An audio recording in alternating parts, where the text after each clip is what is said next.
Narito na ang balita mula sa GMA Integrated News.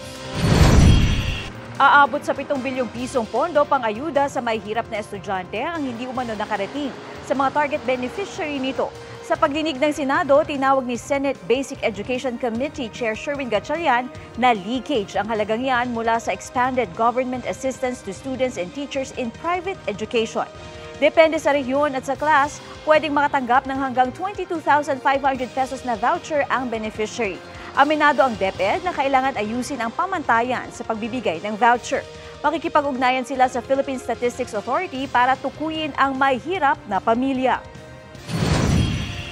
Para sa mas malaking misyon at mas malawak na paglilingkod sa bayan, ako po si Katrina Son ng GMA Integrated News, ang News Authority ng Pilipino.